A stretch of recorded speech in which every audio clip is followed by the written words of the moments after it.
From the backstretch at Saratoga, this is Loose on the Lead with Steve Byk and Seth Merrow. Loose on the Lead is sponsored by Thoroughgraph. Everything you need to win. Visit thoroughgraph.com.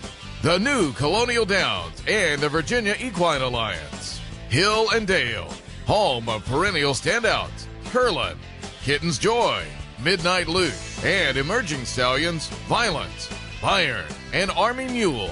Visit hillanddalefarms.com for consignments at the 2019 yearling sales. Case Supply, the kitchen and bath professionals across upstate New York. Showrooms in Syracuse, Auburn, and Amsterdam. Make your dream kitchen and bath a reality. Visit CaseSupplyInc.com. And McMahon of Saratoga, standing breakout stallion Central Banker. #1 in New York and among the nation's leading young sires. Visit McMahonThoroughbred.com.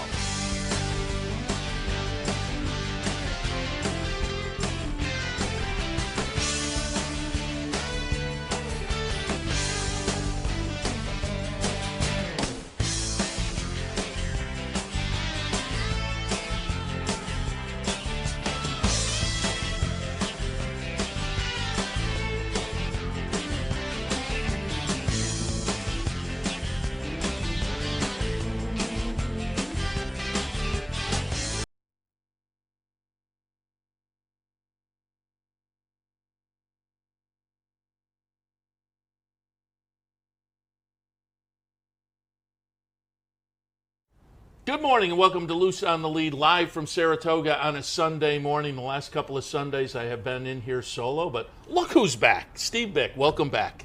Thanks so much. Great and to now, be back. now I can stop answering questions because I'll tell you what, on the front side, people miss Steve. I probably 8 or 10 times a day somebody walks up, so what's the latest on Steve? How's Steve?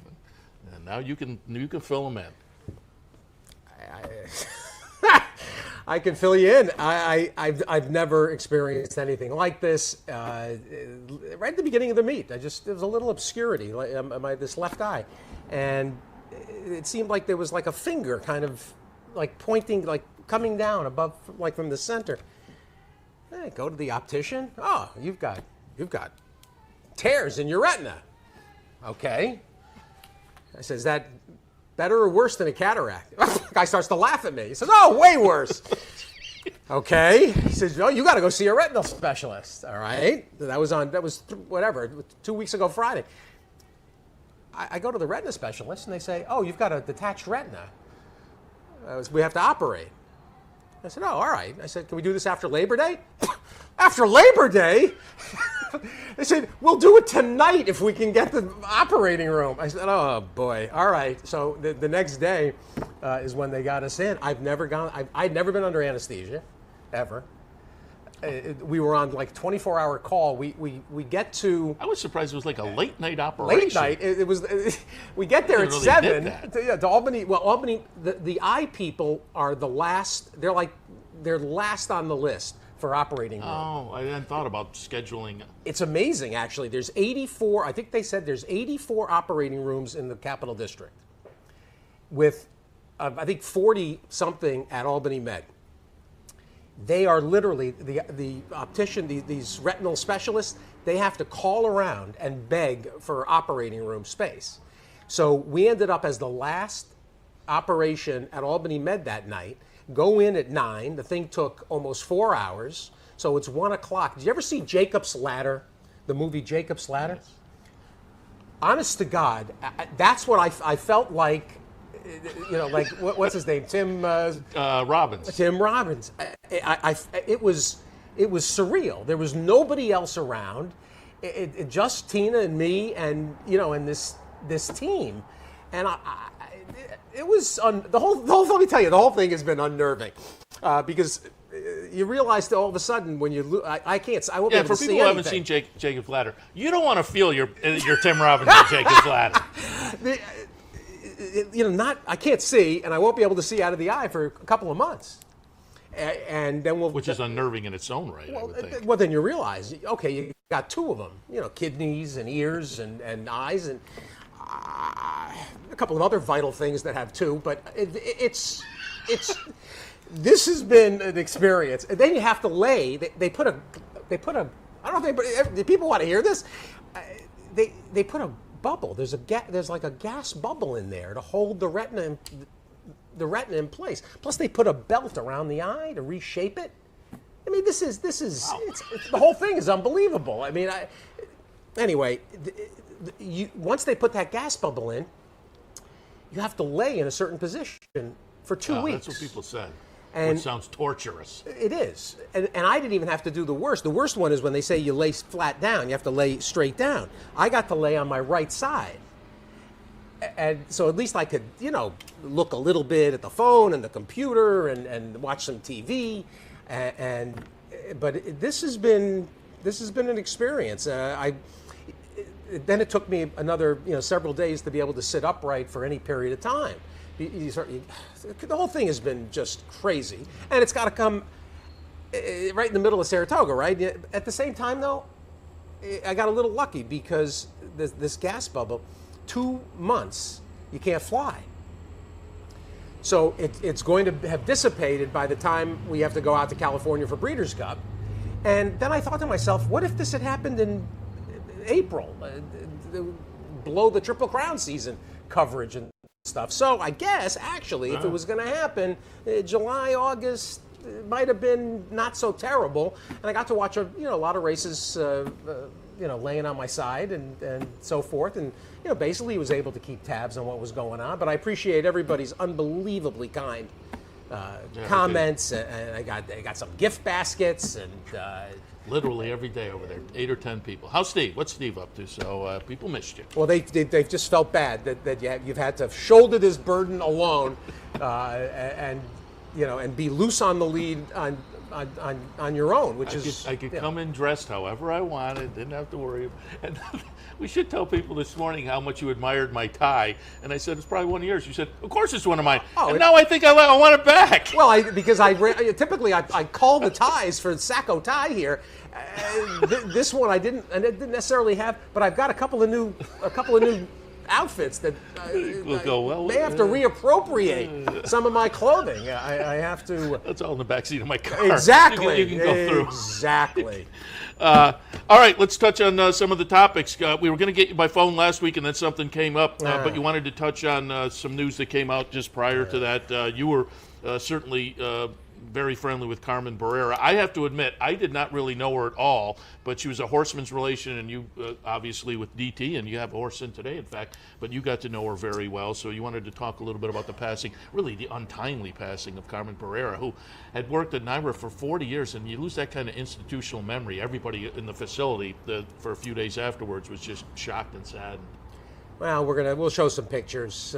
Carmen was literally. And I took this picture, and it's particularly sweet because Elise Jacobs is in the back. And of course, Elise has worked with Carmen for 10 years. And, in addition to being an authentic racetracker, basically born into the game and involved from the first opportunity she had to work, at any capacity, and with Jean Cruguet and Ronnie Turcotte, she was just tireless and efficient and sassy and fun and funny and personable and quick-witted and gracious to everybody. And, there was a point where you could test her patience, and she would draw the line and give you the heave-ho, but the loss of someone like Carmen, it can't even be quantified or understood, because whether you were going to pick up tickets for the day or a box, and you were stopping in here or at Aqueduct or Belmont, if you didn't need tickets and you just stopped in at the Horsemen's Relations to say hi because you adored Carmen and Elise, and the Albertrani sisters, Teal and Noelle, who have worked as interns for years.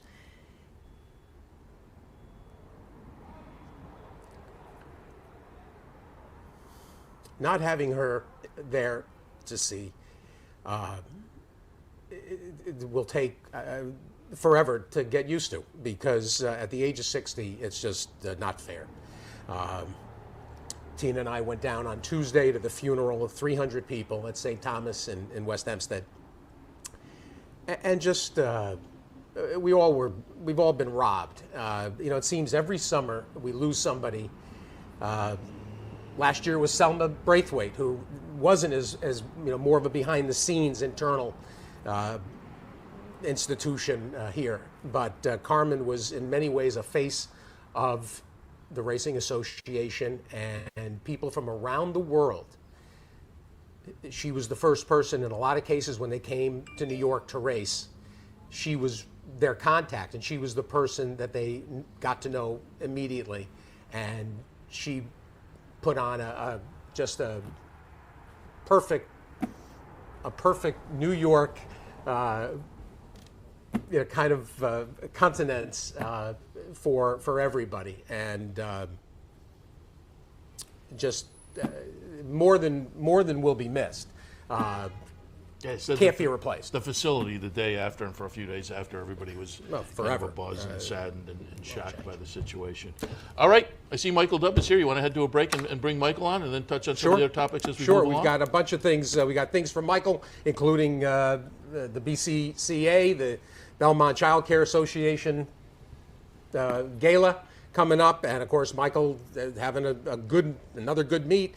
He's got all kinds of horses to talk about. Plus we got some Board of Trustee topics that we always like to talk to Michael Dubb about. You may recall a couple of summers ago when we asked Michael from his construction standpoint what his thoughts were about a Belmont renovation, and what he talked about is going to come to pass. He was absolutely prescient on how things would proceed.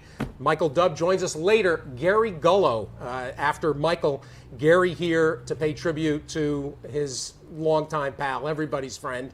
Another tragic loss going back 5 years, Dominic Galusio. It is Lustgarten Foundation Day here at the track, 11:30 to 12:30. If you're on your way in, you've got the trainer signings by the Jockey Silks Room, and we'll remember Dominic, and then later Mike Welsch. Yeah, should be a good show. So let's take a break. Michael Dubb will join us right after this. Stay tuned.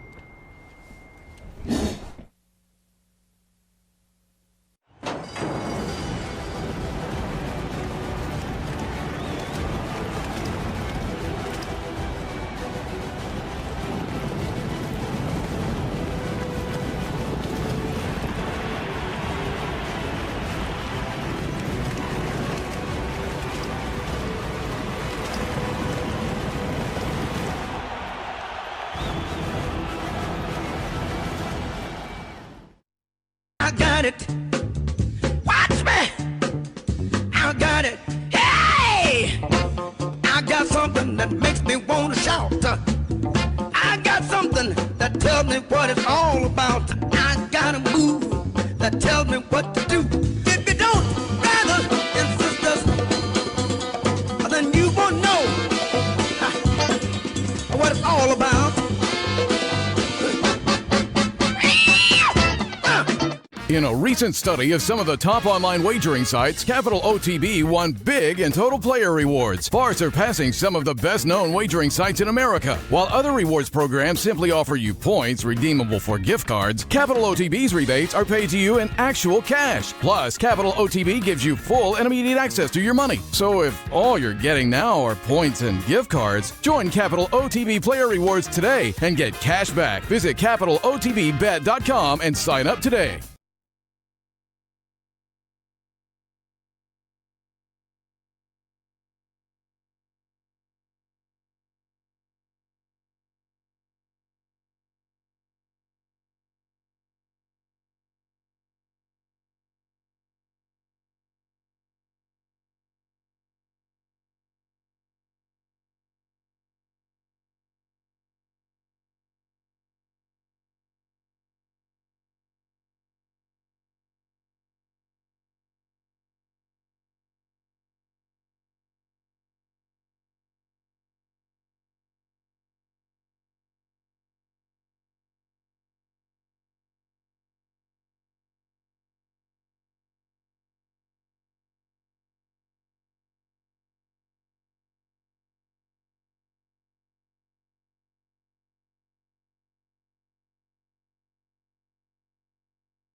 Welcome back to Loose on the Lead, the return of Steve Byk, but more importantly for this segment, the entrance of Michael Dubb, prominent owner here in New York, and also, as Steve mentioned, board of trustees. But we're going to start out the interview talking a little bit about the Anna House Belmontchildcare Association and the good work you do there. And it's a great cause, and coming up this week, your annual fundraiser up here in Saratoga. So we'll touch a little bit on that. Michael, good morning. Good morning. Thanks for having us. Happy to have you here. And I pulled up some shots from the website, the Breeders' Cup Childcare, or the Belmont Childcare Association. I pulled up some shots of the kids, and just talk a little bit about the Anna House and Belmont Childcare Association and what work they do and what their mission is. Well, this started about the turn of the century, late 1999. The idea was children didn't have a place to stay while their parents were toiling at their hard work. So the idea was to build a daycare center, have a safe, nurturing place for them to be. And we've been able to develop a center. Each year we have about 70 kids at all times, and they come in at 6 weeks, and they graduate in cap and gown, prepared and ahead of the curve for school. And while they're there, we teach them computer skills, English,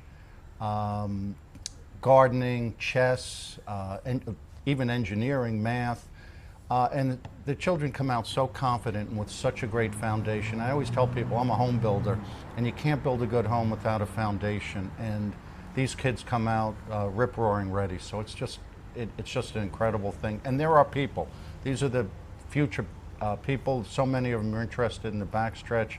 We've watched them go from diapers to college at this point, and it's just the greatest thing. Yeah, you've mentioned it already, but that's one of the important things. It's not just daycare, it's an education. So these kids come out of this program with a head start when they enter school. Yeah, they really do, and we interact a lot with the local schools, and so we talk to the principals and the superintendents, and they're really thrilled with the program.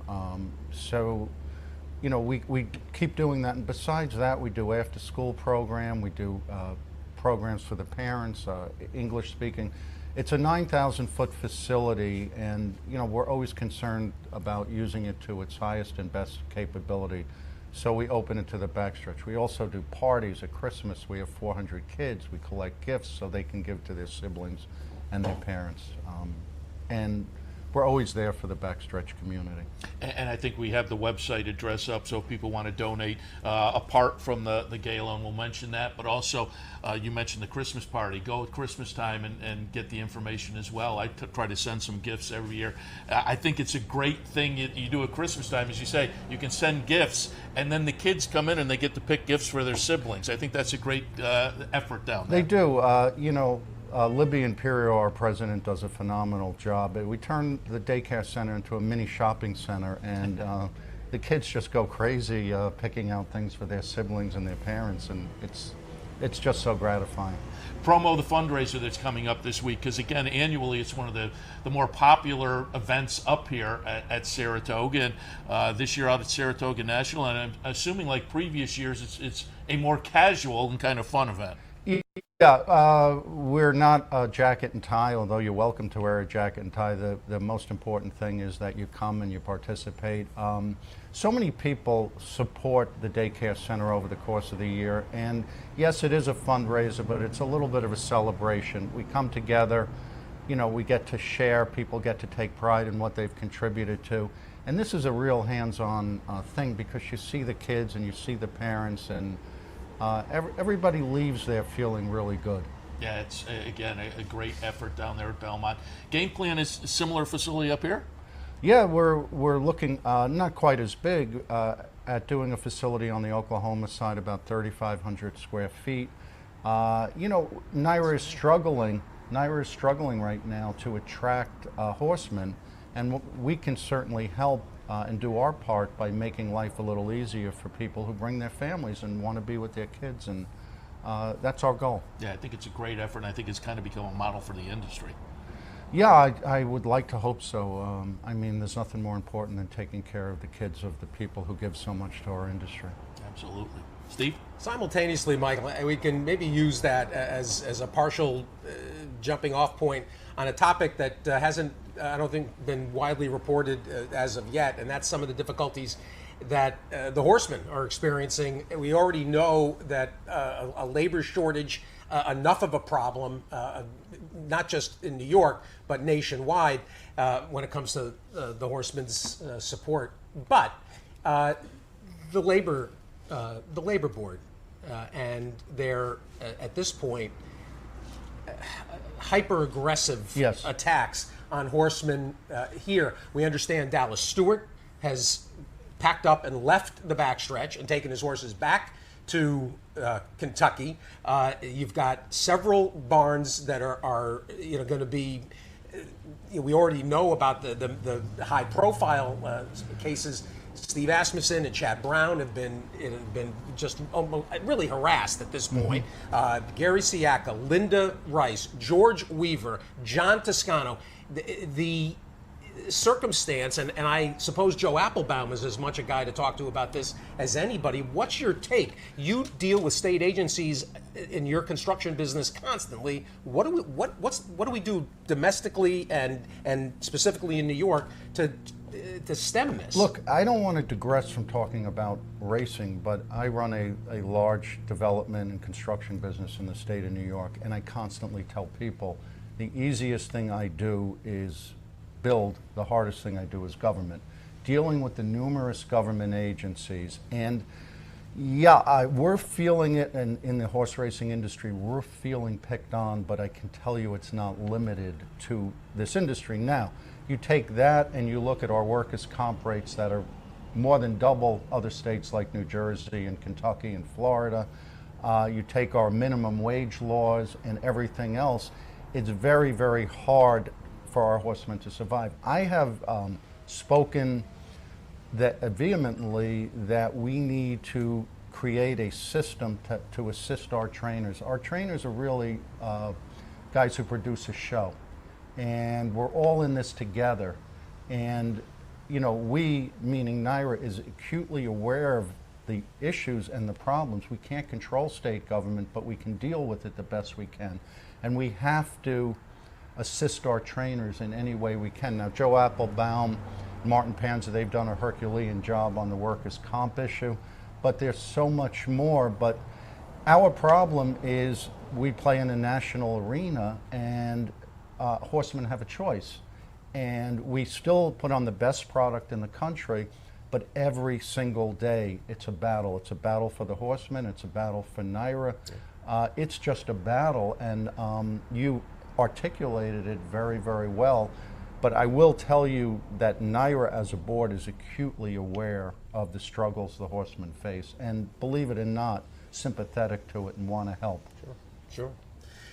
A couple of other topics while we've got you. I think it was, if not last summer, it might have been the summer before, we asked you about the planning, what you would do as a builder with Belmont as a building and as an opportunity to kind of reinvent Belmont for the next century, and the various I-dotting and T-crossing that's gone on while we've been upstate. Literally the week that Saratoga opened, basically things were set to move forward with the arena, with the hockey arena, and the groundbreaking is starting to take shape, and the next layer is going to be the redevelopment of Belmont.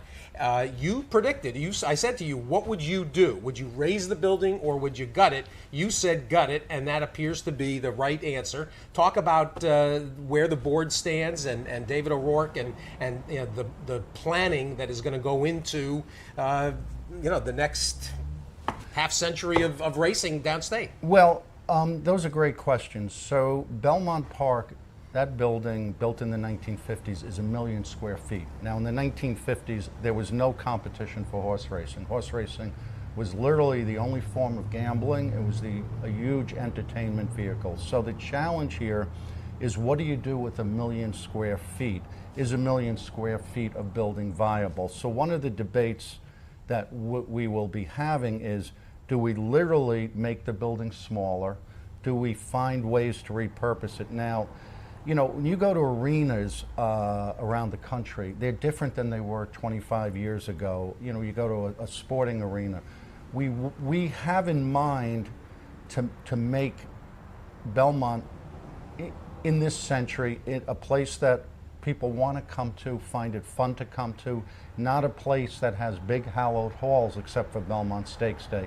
So that is the challenge. I will tell you, there is no plan set in stone yet. There is still a debate going on amongst the consultants and the experts of do we and how do we repurpose 1 million square feet, or do we literally make the building smaller and work within that? But the goal is to make it a desirable place to bring families, to develop new fans, to make the whole area, something people come to. What that will encompass other forms of entertainment? Well, I guess the arena is a form of entertainment, but will it encompass retail? Will it encompass restaurants?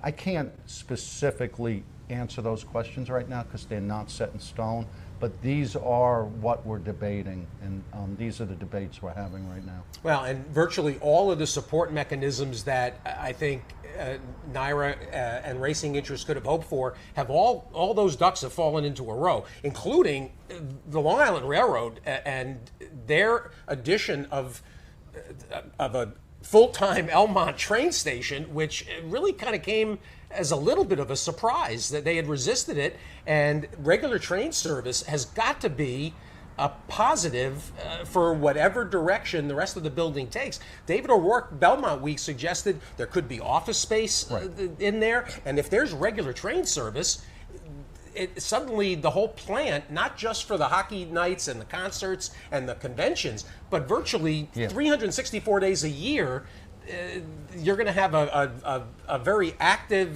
kind of an anthill going on the plant. Well, let's just talk Nassau-Suffolk. There's 3 million people in Nassau-Suffolk who could never get to Belmont any other way but by motor vehicle, who can now get there by train. And understand this, young people on Long Island do take the train. They take it around Long Island, and I believe they'll take it to Belmont. And one thing I can tell you, come to Saratoga and you see so many young people experience the beauty of horse racing. We need to get that done downstate. We need to get that done to develop a new fan base. It's a tremendous challenge in light of, as you said before, how difficult government makes our operations day in and day out, and in terms of competition for dollars, for entertainment dollars, especially downstate. Before we let you go, let's talk some horse racing. Again, one of the more prominent owners in New York. I just want to go back a few days, take a look at a nice maiden winner you had in a debut effort. The number 3 horse here is going to be British Idiom. It's always nice to have a live little 2-year-old coming out of Saratoga. What did you think of this performance, again, just a few days ago from British Idiom, and any plans for that one going forward? Well, it's the same connections as Monomoy Girl, same partnership, same trainer. This was an auction maiden, meaning this was not a claiming race, but all of the horses in here were purchased for under $50,000. Obviously, we did a nice job dominating this field. I will leave to my trainer where we go next with this horse. Actually, Brad just got into town yesterday, and my next stop was to go see him. So I wish I could give you more specific. That was a good-looking debut. Yeah, though. And one of my favorite horses I have to bring up and see if we can get an update there. We're going to go back and look at the Jaipur, which grade 1 on the turf, a little bit earlier in the year, grade 1 on the dirt for World of Trouble. And of course, World of Trouble on the sidelines a little bit, was pointed to the Troy up here and didn't make that race. So again, I just wanted, and we're watching the Jaipur World of Trouble, the number 8 horse, putting a grade 1 on the turf on the resume again after the grade 1 on the dirt earlier this year. As I say, one of my favorite horses. What's the update on World of Trouble? Well, he's had a foot issue. It's not a long-term issue. Up here at Saratoga, everybody's busy. The horses move around, and unfortunately, one of the more common injuries here are just feet issues. So we think he'll be, we're hopeful to make the Breeders' Cup. That would be our goal this year. And World of Trouble will race again as a 5-year-old also. Now, Very that nice. being said, a breeding deal has been made with Hillendale, and Hillendale stands Canthros. This is a son of Canthros, and I'm really looking forward to I'm not a breeder, per se. I breed a little, but I'm looking forward to the World of Trouble babies. Well, you couldn't be in better hands than with John Secura. That's who correct. Absolutely will parlay World of Trouble into a success at stud. And, there is one sidebar to this whole Breeders' Cup decision situation. The original Breeders' Cup Turf Sprint coming down the hill, the 6.5, that has been nixed. They're going to go the 5 as That's correct. And instead, they're so concerned about crossing over. And how did that sit with you and Jason? Well, we feel World of Trouble is at his best up to 7 furlongs. That being said, the downhill course is a new course. You're running downhill, you're crossing dirt. Sometimes that race can be won by milers cutting back to 6.5. I remember don't remember the name, but the Ramsey horse that closed like crazy to win that race was really a miler about 5 years ago. Yeah, so Bobby's Kitten. Bobby's Kitten, very good. That's great, yeah. Well, the one thing that's happening with World of Trouble, kind of treading water right now. Stormy Liberal got beat yesterday at Del Mar in the Green Flash. A tremendous performance by Mr. Vargas, Samantha Siegel. Yeah. I think she was as surprised as anybody, although it took plenty of money. The top 3 finishers from that Green Flash yesterday all certainly will reassemble when we get to, including Eddie Haskell from Mark Glatt. The turf sprint division, that's been one of the best additions to the Breeders' Cup of the new races that were instituted over the last 15 years. It really is made for a fun extra race. Yeah, and we have to go play on their home field. Nobody's better than Sam Siegel, so I'm thrilled for her. Always. World of Trouble, though, again, one of my favorites, just about phenomenal. Michael, we'll let you go, but again, we'll remind people once again, coming up Thursday, Saratoga National Breeders' Cup Child Care Association Gala. Belmontchildcare. Thank you so much. I keep saying Breeders' Cup. I see BC. BC, you got a mental block. Belmontchildcare Association, the Anna House. Again, keep that in mind on Thursday. It's a great event for a great organization. Michael, appreciate the visit. Thank you so much for having me. It's really a pleasure. All right, we'll take a break. I saw Gary Gullo out in our green room. He's going to talk a little bit about his friend Dominic Galuccio. The Lustgarten Foundation gets some charity work today. My brother passed away earlier this year from pancreatic cancer, so I'm going to jump in and participate a little bit. Maybe go out and get some autographs myself out at the Jockey Silks Room. Stay tuned. All of that coming up right after this.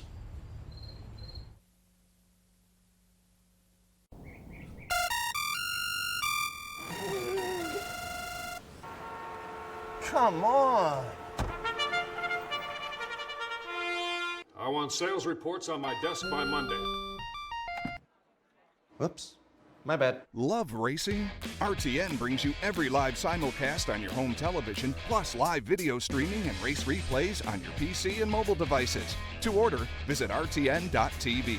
RTN, a breed apart.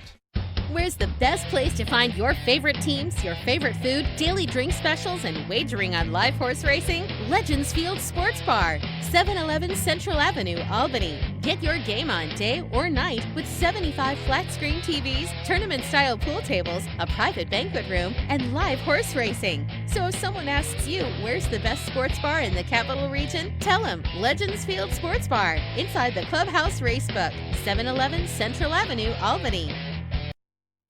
You like free money? Well, Capital OTB gives its players plenty of opportunities to cash in. At Capital OTB, there are so many ways for horse players to receive bonus dollars by simply participating in promotions such as our bankrolls, bounty bets, online handicapping contests, and much, much more. Plus, with Capital OTB's Player Rewards program, you get actual cash back. So what are you waiting for? Log on today at CapitalOTB.com or CapitalOTBBet.com and claim your free money.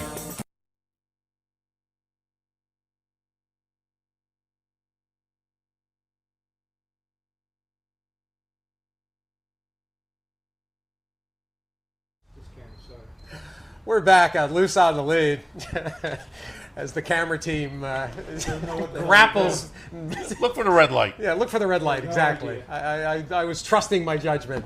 We're absolutely happy, even under these circumstances, to have Gary Gullo join us. It is, again, the Sunday of the Lustgarten Foundation fundraiser, where we all take a time out and remember Dominic Galusio. And it's 5 years already, Gary, and everybody misses him every day. Yeah. Especially when you come up here, you know. You're kind of like your always. Exactly. Kind of reminds me a little bit. Exactly. Yep. Got the purple, had the yellow, had all different kinds. It was crazy. I see it, like I was in the paddock the other day, and I just, nobody has that. I mean, you would think somebody would be wearing something like that or something like that, so it's... There's a couple guys, Kelly Breen has got a little flair. Kelly's always, he's got a little, that's the hat. Yeah. Reed Baker, before he retired, he would have the hat. Yeah. You get, but not like when it that. came to the flash. Dominic was second to none, and that was something that everybody saw widely. You being one of his closest friends, and the people that got close to him. I told this story. I think I've told it almost every year. I don't know if I've said it on TV. I don't know if I told you this story. When the word came that Dominic was gone, I got a text honoring him, kind of a group text, and it came from Gary Young in California, the bloodstock agent and longtime clocker. And I thought to myself, how would Gary know Dominic? And so he went out there. He went out one there. summer. Right, yeah, he went out as there. an exercise rider. He was like 18 years old. 18 years old. Right. Dominic exercise riding. Yeah. Roommates with Gary Young that summer at Del Mar. Yeah. 5 weeks, 6 weeks, and they were friends from that day forward, which tells you a lot about Dominic. And Gary was as broken up as anybody was. Yeah. And said, whenever they would be in the same place, whether a sale or had opportunity to run a horse, and when Gary would come east, everybody that was close just adored him. Yeah, he was a great guy, really. And horseman. Very good trainer. Used to bust his chops a little bit about that, but he won 1,000 races. 1,000 races. That's pretty good. Do we have that photo with at Aqueduct with Gary and Dominic holding up the 1,000 race sign? Yeah, I have that actually on my Facebook thing. I have that. It was nice. It was a great day. It was in the winter. It was really nobody around. No. I said, I got to go out there with him. I ran out there. So, but yeah, he's definitely missed. He was a great guy. It's just. It was a sad thing. We're having a signing today, which is donations all go to Lustgarten, which they're trying to, it's a great cause. It's trying to find out about pancreatic cancer, detection before it's, too late, But, that helps. All the trainers get together and signing. So, that's the number there. There's some information. The Lustgarten organization is remarkable. Every single cent. There's no administration costs. There's no staff payroll. Every dollar that's raised specifically goes toward research and developing preventive and cure and everything. Yeah. And that frankly, in the fundraising arena, it's unusual that people wonder how much of the money is actually going to the work. 100%, because the whole establishment of the Lustgarten Foundation, the administrative side is taken care of by a grant that in perpetuity. Right. And so they're free to raise money for nothing but figuring this out. And Seth, I wasn't aware that it claimed your brother. Yeah, he actually, for a couple of years, and usually it's more insidious than that, Mike Jarbo, our friend from the Times Union, who did some work for Capital TV a couple of years ago, he had it for about a year and passed away. So it is insidious. And again, they do great work with the research. That today all plays into that, and you mentioned at the top the signing up by the Jock Silks Room, 11:30 to 12:30 today, trainer signing. So bring your autograph book. First couple hundred people are going to get a commemorative poster that they can have signed, but you give a donation there, or check out the website. And if you can't make it up to the track, donate, because again, it's a very insidious disease, and the more research and the better we can get in treating and preventing it, Yeah. the better off we are. Well, and that's what was so stunning about this. I mean, Dominic had the heart, he had that little heart ailment and had the stent put in, went on vacation with Bobby Barbera. Well, he went on vacation first with Bobby and Sal from the Jocks Room now. They went down to Dominican Republic, came back. He said he had a little pains in his chest, so I brought him to the cardiologist. They put a stent in, thought everything was fine. A couple of days later, had stomach issues, and just kind of brought him into the hospital, and just one thing led to another. And then 3 weeks later, It was gone. It was a quick thing.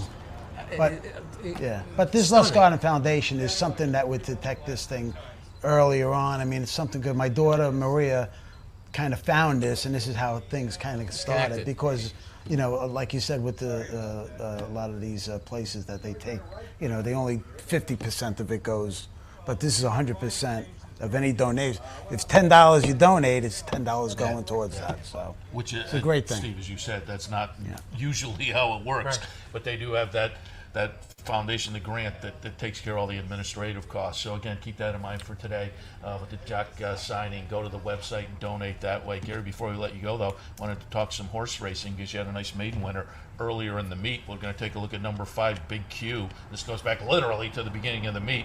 Big Q, nice win here, the number 5. Subsequently, off the board with another of yours in the Adirondack, but I'm just wondering, coming out of the Adirondack, what were your thoughts on Big Q? Again, we're going to watch the Maiden Breaker, which was a debut effort earlier in the meet. What were your thoughts coming out of the Adirondack, and what's up next for Big Q and what Little Pepina, Miss Pepina as well? Well, I got Big Q. I entered her today for Friday. There's a little New York bred stake. Seeking Ante, or is that the Seeking Ante, yeah. And she actually ran a pretty good race in the Adirondack. She got squeezed on the rail. She looked like she was going to make a run. I don't think she was going to win, but she could have been closer. But those horses are a little, you know, they seem to be better anyway. But, you know, she ran good. I thought she won relatively nicely. The horse that was second, maybe another couple of jumps, but might have nailed her.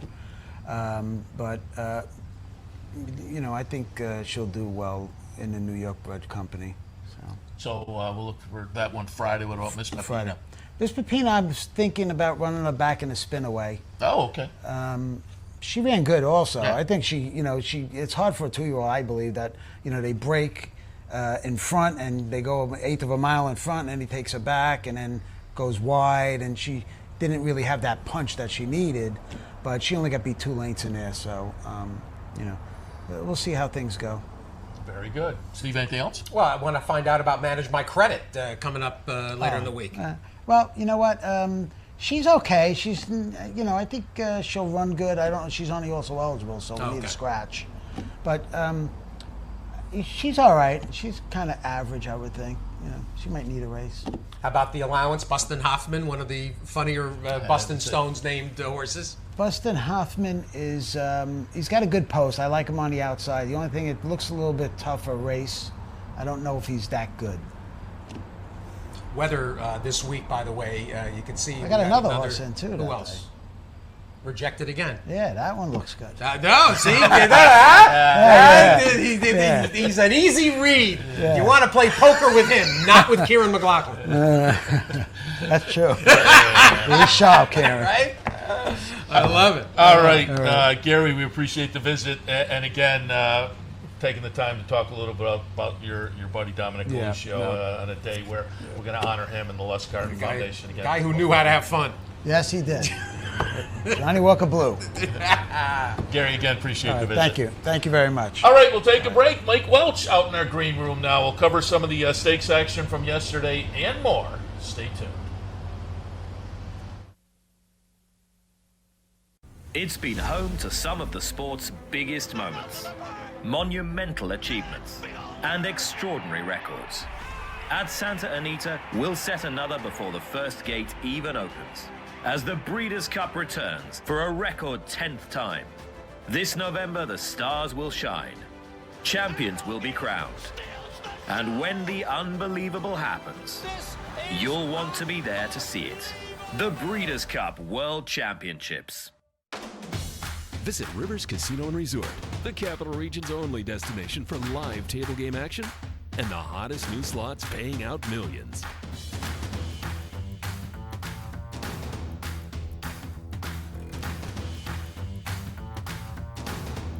And they're off. Horse betting is now at Rivers Casino and Resort with Capital off-track betting terminals and live tellers located just off the gaming floor at Van Slyck's. Get in on all the action at Rivers Casino and Resort. No matter where in the world you are, the excitement of wagering on horse racing is just a click away. You'll get live streaming, past performances, race replays, our virtual tote board, analysis and selections from professional handicappers, a simple, safe, and secure wagering platform, and best of all, you get track prices. CapitalOTBBet.com. Bet any place, anytime at CapitalOTBBet.com. And be sure to download our new mobile app from the iTunes Store or Google Play.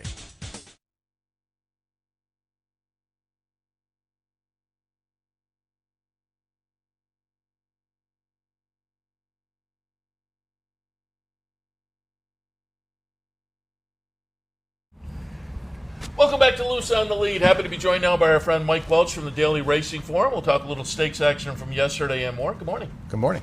What were your impressions just overall before we talk specifics? With the weather got a little crazy. I was the bottom floor of the clubhouse. The place was a buzz as the dead heat got decided. Then we moved into the Alabama. I mean, it was really a crazy 45 minutes to an hour. I said to Chad after the race, you didn't think it'd get any crazier than the last time you ran these two fillies in a race where you had all three horses. But here you go and have this situation come up. And then, after that race ended, he was concerned that they might even cancel and not run the Alabama. And, I asked him, I said, what would you prefer? I mean, he said, I'd rather run on a fast track, but then it would become an issue of, can I work tomorrow if we have to run next week? And I think he, of course, obviously turned out just perfect for him. Sure. But no, it was quite a race. Obviously, I mean, not only was there a dead heat, but the third horse, Chad, was only a head or a neck back, and then you couldn't quite tell looking at the photo. I think Chad absolutely thought he won, but he understood that if you can't clearly make out where the noses were, you had to do what they did, and probably was the right choice under the circumstances. The one thing that surprises me, though, is there's no light on the finish line here for the photo finish camera. We can show the photo. We'll discuss this, and I'll explain what's going on with this, because I've kind of reached out today for a couple of thoughts, and here's the photo. The only place that there are lights on all courses is at Aqueduct, because of the winter timing and because just naturally the assumption here is you would not get into a situation. Yeah, they can pull up because I called an earlier race, so you can see a comparison what you normally would get from a photo from an earlier race.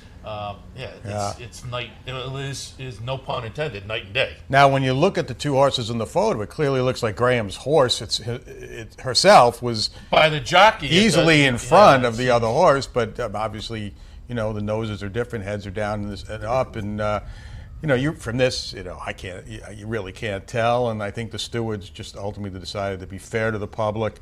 They had to make it a dead heat, but this isn't the first time though we've had rain, and you run in the race a little late, but then you get the clouds, and it got quite dark here, because of the storms they get during the summertime. So I'm surprised this issue hasn't happened before. Maybe it has, but in a lesser race where you're not paying as much, a lesser profile race, and you're not paying as much attention. The notable, of course, because we watched it a lot with the passing of Mary Lou, but the Birdstone win in the Travers, on the main track, there are the lights. On the main track, this is 5:26 post time, and in the summer, just by the where the sun is and the planet is, you just assume it's not going to be an issue. You're just not going to get an issue like that. I know people are aghast and carrying on.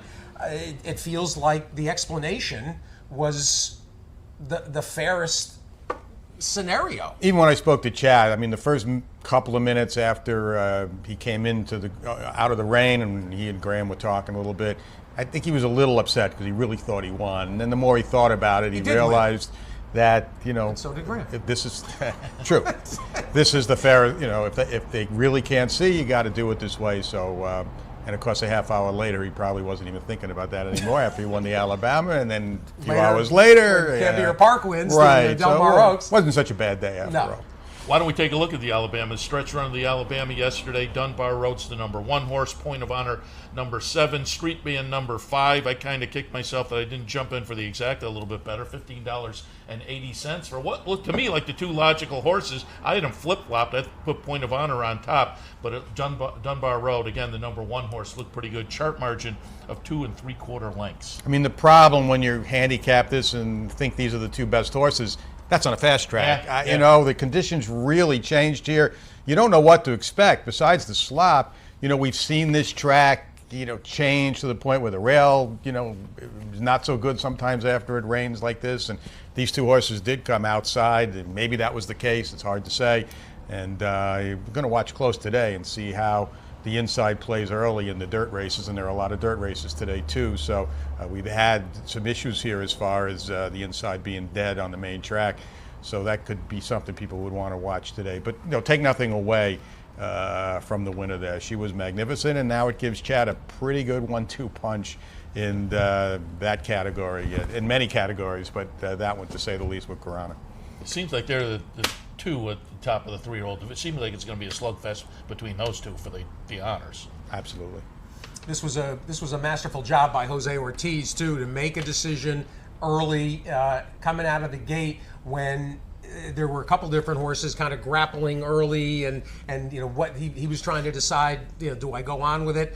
Instead, he eases back and lets really 3 horses, you know, kind of vie early and onto the backstretch, and then cleverly, you know, kicks outside and you know, knew what he had the entire way around. The figure has come back, a 94 buyer for her, Dunbar Road, and you know, the only real question, of course, was the 2-turn and getting, you know, out to a distance like this, 1.25 miles, a quality road out of a Bernardini mare, and she immediately becomes a major player toward the fall, and we'll see who goes in what, the Beldame and the Spinster, and I'm sure he'll keep them apart as best he can until the Breeders' Cup, and you know, that's a situation he has in a lot of different divisions. We've seen this, you know, he's run several in the major turf races for boys, 3-year-old filly division now. These 2 fillies that ran 1-3 yesterday have been with each other.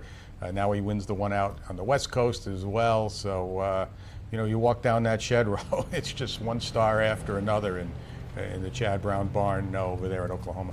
Let's take a look at the Lake Placid, and again, watch that ding-dong finish. I like Blowout to kind of switch things up yesterday, and I thought she ran a great race. Blowout's going to be the number 4 horse, and kind of seems to get past and then comes back and really looked good.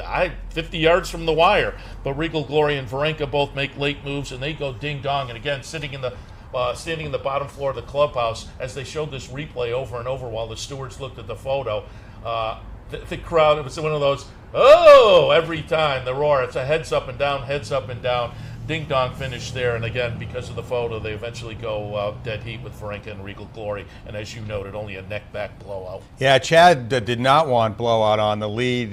He was thinking that the 2-horse with Tyler was going to go to the front. She'd be able to sit off it. She inherited the lead, but she got to set a slow pace, so she had some horse left, dug in there at the end, like you say. Although he told me after the race, I don't know if you read his comments, the quotes he gave me, that Jose's initial reaction was when the wind picked up during the race, she's on the lead with no cover.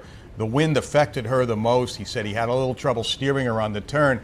He felt, at least that's what he told Chad right after the race, it might have cost his mount a couple of lanes, which obviously would have been the difference between winning and finishing third. So she ran, you know, well, and like he and I had discussed going into the race, there's not much separating Blowout and Regal Glory, and you can see that from the last 2 times they've run.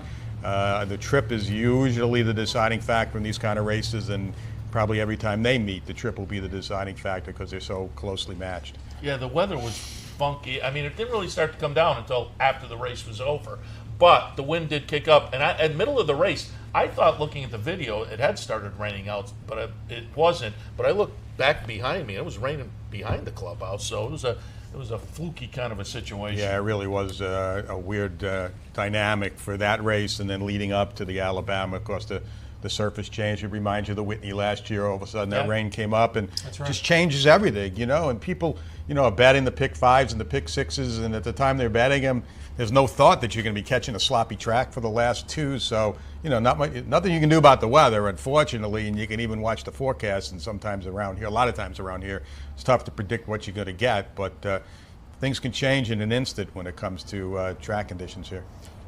Speaking of trying to anticipate things, one of the toughest areas, Mike, all meet has been the 2-year-old equations and figuring out who is live.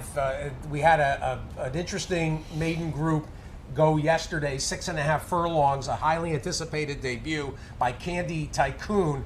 And I want, if you guys have in the booth, if you've got the comment for American Butterfly, I want to bring this up because I want people to understand the nuance. And you and I discuss this all the time whenever you visit us every summer. Reading the Clocker report.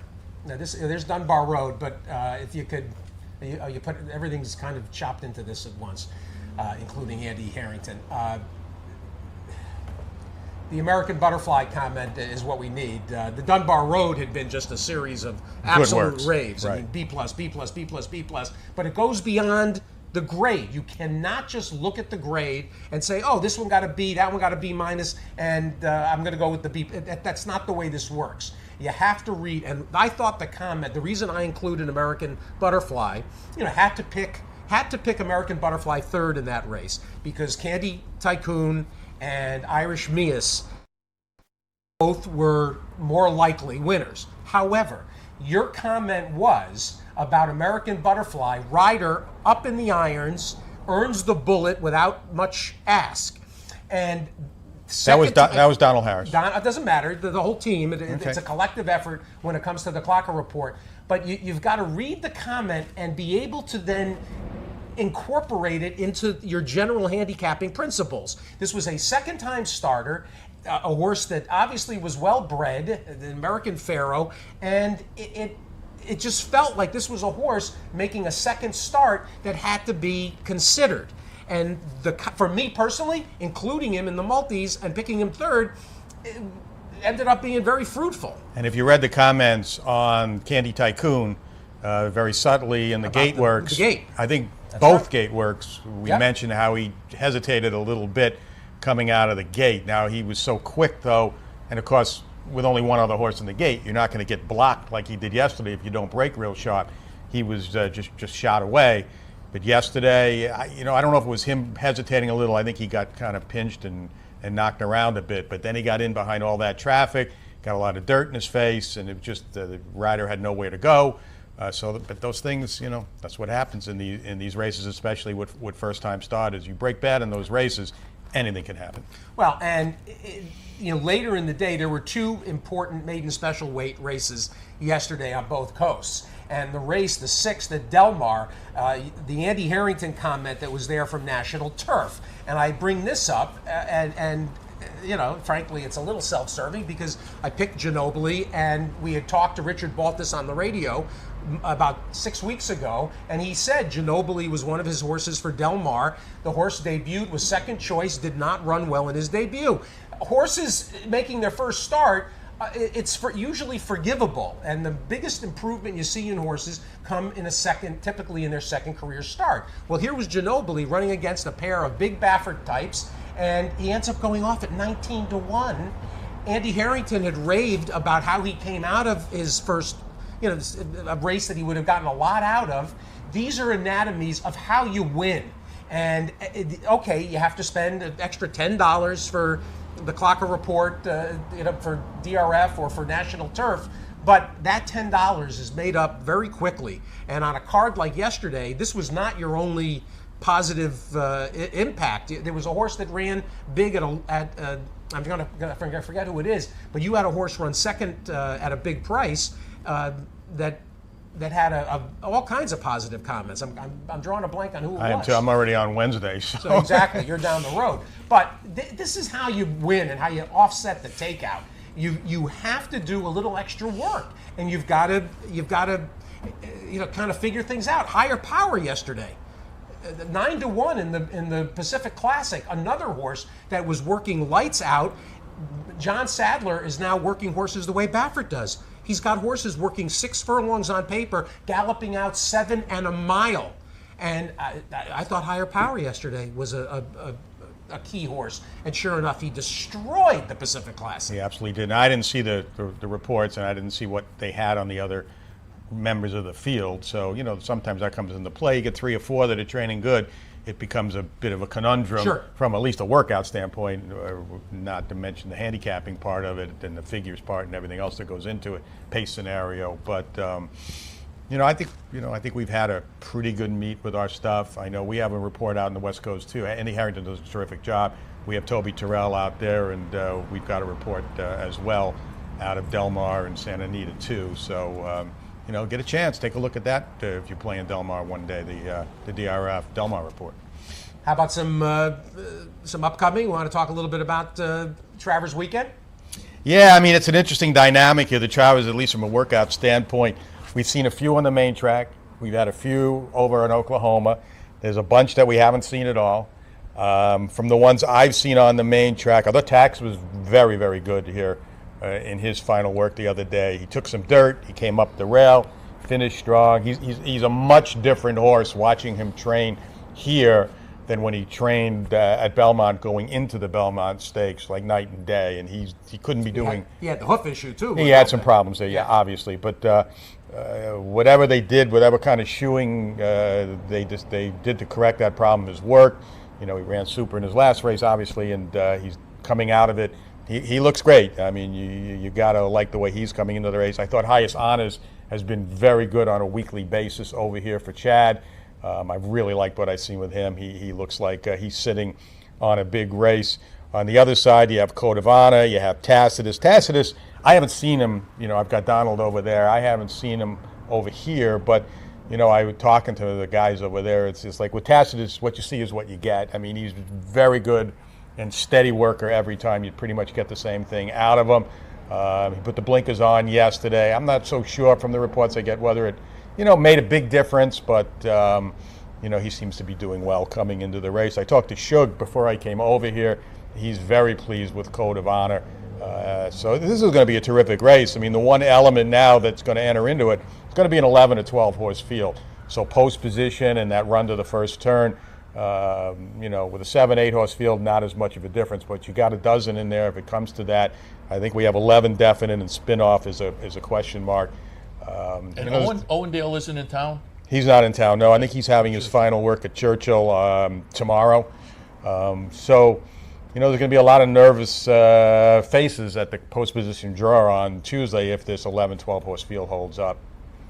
Mike, I want to ask you about a horse that I've got great affection for, Laughing Fox.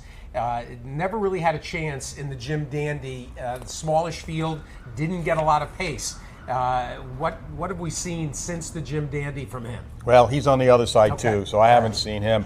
I'll know as much about him when I get the report from Donald. So I've seen him on the main track gallop a couple of times. Looks good, as all Steve's horses usually do.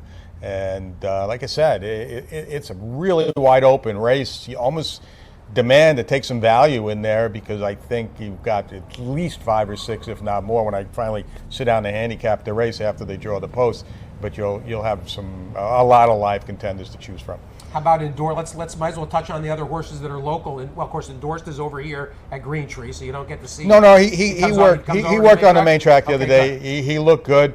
I know. I think Dave Grenning talked to Ron Anderson, who's Rosario's agent, asking if maybe he was going to, I think, Highest Honors. He had a possible chance to get a Highest Honors, and he says, I'm happy with where I'm at. So that's a lot of confidence there coming from the rider. He worked in over here the other, I think it was yesterday or Friday, I can't remember which now. How about, for those that haven't followed the story with Stanley Huff and Sagamore, Scars Are Cool and Global Campaign. Global is not coming, but Scars Are Cool, who had that very nice allowance win going back a couple of weeks, and this will be, an outsider on paper and on the tote board. Anything to report? For him to run him in here, Stanley's got to be, pretty high on him. Obviously, he would have preferred to have a global campaign. There's some kind of an issue there where I think I just read that he may be done for the season, which is really a shame. He's had, I think, foot issues with him all along. But, Scarza Cool likes the track. He's coming off a big win, but it's a huge jump, from what he's been running against to this spot. But, if things break right, he's doing well, he likes the track, why not? I'm going to ask you about one horse in the Ballerina, because without prompting, every so often when you get into a big weekend, there's a horse or two or three that just has got this bloom around them, and everybody's talking about it.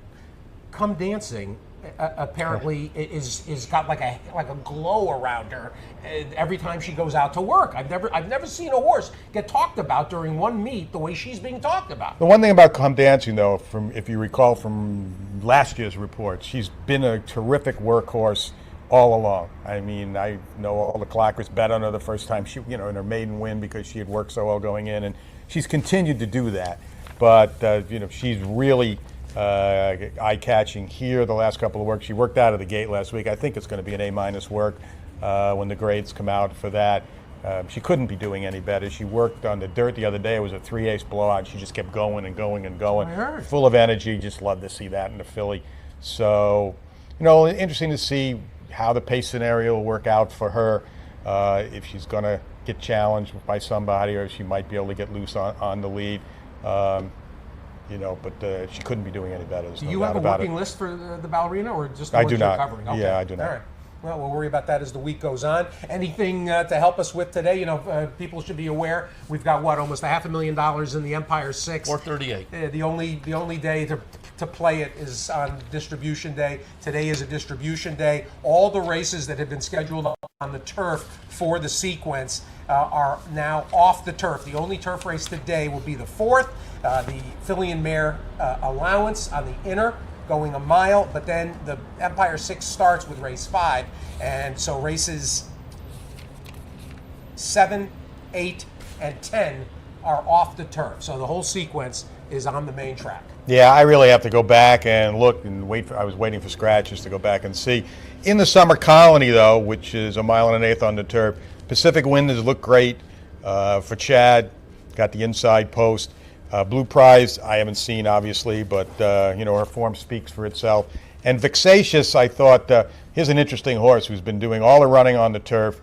She has won and run well in the dirt before, and her one dirt work here that I saw on August 11th was really good. This is a filly who galloped out, one of those very good gallop outs, full of energy. So I think she's a live horse in there, too.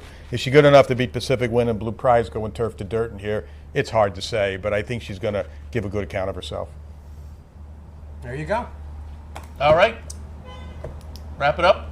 We can wrap it up. I haven't been around to give you Monday and Tuesday suggestions, but I've got one for tomorrow and Tuesday. Brian, Washington County Fair, and there is no better way to spend a dark day. There it is.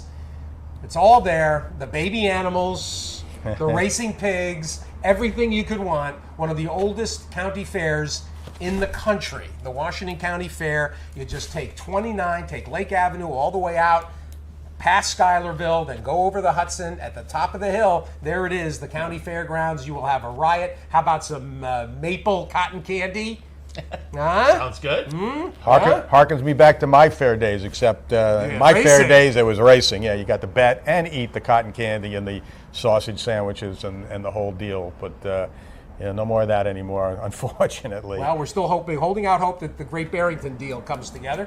But come out to Greenwich, everybody. You got tomorrow and Tuesday. I know the weather is not going to be great the early part of the week. The next few days, we're going to have some off and on rain after we've had a great 3-week run without any inclement weather. But there's your Monday and Tuesday things to do during the dark day. I'll tell you a thing to do tomorrow, too, if the weather holds. There's going to be turf works over at Oklahoma around 10 o'clock, and if you haven't been out, fans are welcome to come by there. I guess, maybe on a dark day, I don't know if you're not allowed in. I mean, of course, when they have the turf works on racing days, that parking lot's open and anybody can come in there. I'm not sure what the situation is on Monday, but we're holding our breath that we get the turf works in tomorrow, because if we don't, we have to go a full week without turf works. It's going to be a real circus out there when they start back next week on the grass. But they were scheduled today, obviously. came off. I think they'll have the works tomorrow if we don't get any more rain. So big if though. That's a fun idea for people. 10 o'clock, turf works? Yeah, 9:45 actually they have the specials, they call them, the horses, the stake horses that work inside the cones, and then from 10 to about 10:45, 10:50, they have the regular group going outside the cones. But if you've never seen them, you can get up pretty close and personal with them, and it's just kind of a fun thing to do if you've never done it before. And again, turf works are across the street at in Oklahoma. Mm-hmm. So keep that in mind. All right, we'll wrap things up. Mike, appreciate the visit, as always. My pleasure. And Steve, good to have you back. Good to see you back, Good to absolutely. be back. I appreciate it. Thanks again to everybody who's been so kind. And loose on the lead. Seth Merrow and Steve Byk. Steve back in the saddle again now through the remainder of the meet. Oh, good luck this afternoon with Carlisle Bell. Thanks a lot. We'll look for you in the winner's Lucky circle, Bell, perhaps. All right, we'll wrap things up for this edition of Loose on the Lead. Thanks again to Mike Welch, also Gary Gullo. One reminder, Lustgarten Foundation Starting Day. shortly. Yeah, the autographs start in about 15 minutes out by the Jock Silks room. Go out and make a donation or just go to the Lustgarten website and donate if you can't make it up here, because again, it's a great cause. Also, the big carryover today with a mandatory jump in the Empire 6 kicks off in race number 5 today. Low rollers every Thursday and Sunday, so jump in and play the contest. Always a lot of fun. King of the low rollers. That's right. Yeah, the last couple of weeks I've been getting closer. I had like an 8-1 shot that got beaten by that much, or I would have been in the money on Thursday. So I'm getting a little closer after whiffing badly the first few weeks. All right, we will wind things up for this edition of Loose on the Lead here every Sunday morning at 10 a.m. We'll see you next week.